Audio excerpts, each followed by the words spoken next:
मैं दिल्ली के सभी मतदातागण को बहुत धन्यवाद देता हूं उनके मतदान के लिए। जो हमारे कार्यकर्ताओं ने जो कठिन परिश्रम किया है,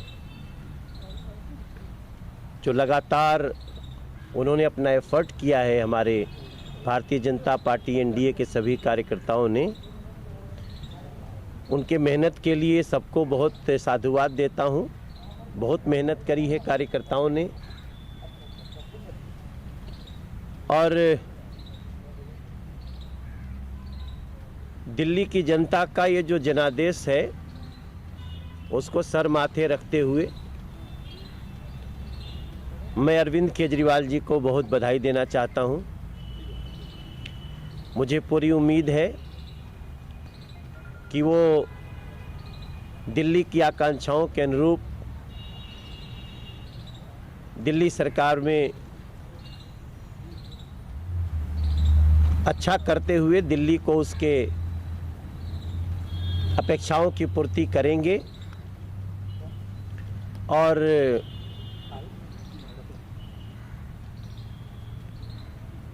हमने अपने हिसाब से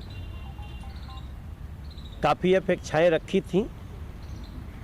हमारी अपेक्षाएं खरी नहीं उतरी, इसकी हम समीक्षा करेंगे। लगभग दिल्ली का काउंटिंग लगभग समाप्त के कगार पे है और इस समय बीजेपी को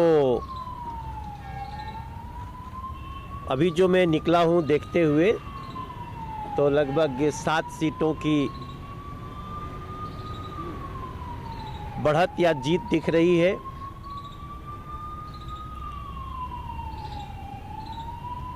अब तो कभी कभी ऐसा होता है कि जब आपके हिसाब से आपके पक्ष में निर्णय नहीं हो तो मन निराश भी होता है, लेकिन यही धैर्य का समय होता है और मैं अपने सभी कार्यकर्ताओं को बोलूँगा निराश नहीं होना है। दोस्तों, भाइयों बहनों, दिल्ली की जनता ने जो अपना जनादेश दिया है कुछ सोच समझ के ही दिया होगा। अच्छी बात यह है थोड़ी सी इस निराशा में भी कि बीजेपी को 2015 की अपेक्षा परसेंटेज काफ़ी बढ़ा है। 2015 में 32% वोटिंग थी हमारे पक्ष में, बीजेपी के पक्ष में। अभी 38.78% है सिर्फ बीजेपी का, और हमारे जो एनडीए के लोग एलाइज हैं जेडीयू उनको 0.78, एलजेपी को 0.38, तो ऑलमोस्ट ये 40% के आसपास है। तो मैं अपने सभी कार्यकर्ताओं को जिन्होंने बहुत कठिन मेहनत किया है और हमारी ही तरह उनको भी बहुत इस समय विपरीत परिस्थिति का सामना करना पड़ रहा होगा, पर उनकी मेहनत से ही ये कार्यकर्ताओं की मेहनत से ये परसेंटेज बढ़ा है। एक हमने ट्रेंड देखा है दिल्ली में, अब एक नए युग की शुरुआत हो रही है सिर्फ 2 दल के बीच, और इसमें अब आगे की तैयारियां और भी उसी अनुसार से करनी पड़ेंगी, क्योंकि कांग्रेस ऑलमोस्ट लुप्तप्राय ही हो गई है। तो 2015 में भी उनका जो वोट प्रतिशत था उससे लगभग आधा हो चुका है। जब आप बहुत मेहनत करते हैं तो रिजल्ट आपके अनुरूप नहीं आता है तो निराशा होती है, पर शायद इसी में उसको बर्दाश्त करते हुए आगे बढ़ने का जो नाम है वो बीजेपी है। हम लोग अपनी पूरी तन्मयता से जो सांसद के रूप में और भी जिस रूप में बीजेपी को समर्थन है दिल्ली का, उस रूप में हम लोग अपना और भी बेस्ट करने की कोशिश करेंगे और हम आशा करेंगे कि आगे दिल्ली में ब्लेम गेम कम हो और काम ज़्यादा हो। Thank you. एक करके मैं पार्टी बोल रही है कि नफरत की राजनीति उसकी हार हुई है। क्या लग रहा है कि शाहीन बाग का जो मुद्दा आप पिछले 3 हफ्तों से चुनाव से पहले सुना रहे थे वो कहीं असफल साबित हुआ?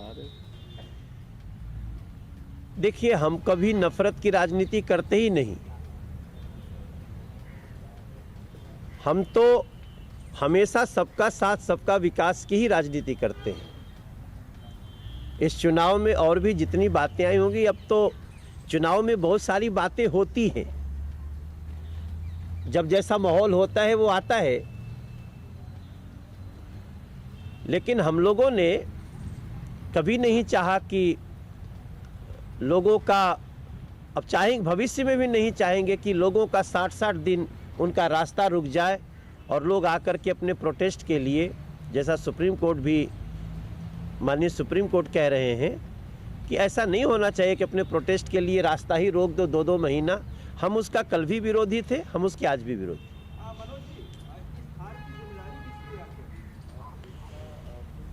अब देखिए, मैं प्रदेश अध्यक्ष हूं तो मुझे ही लेना पड़ेगा ना, मैं ही हूं।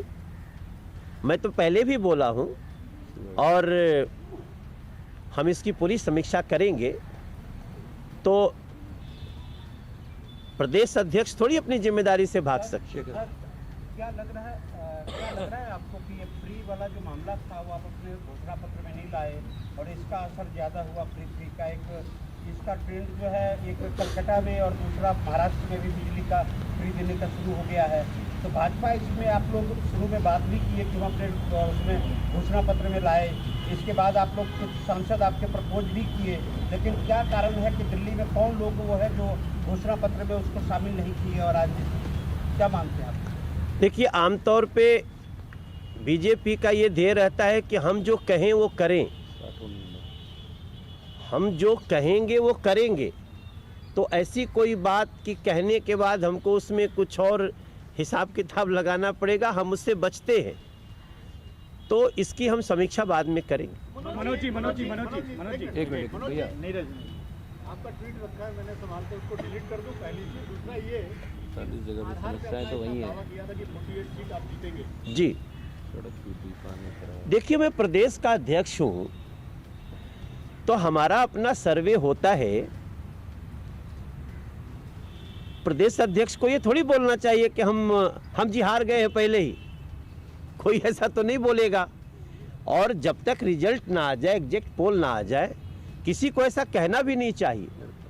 अबे जिसको 4.5% आया वो भी नहीं, उसको भी नहीं बोलना चाहिए, अपनी लड़ाई बढ़िया से लड़नी चाहिए। लेकिन हाँ, मेरा अनुमान गलत सिद्ध हुआ। मैंने जो सोचा था उसका सोचने का एक आधार था। लगभग 48 विधानसभा में सड़कों की बुरी स्थिति है, पानी की बुरी स्थिति है, स्कूल की व्यवस्था नहीं है, वहाँ पर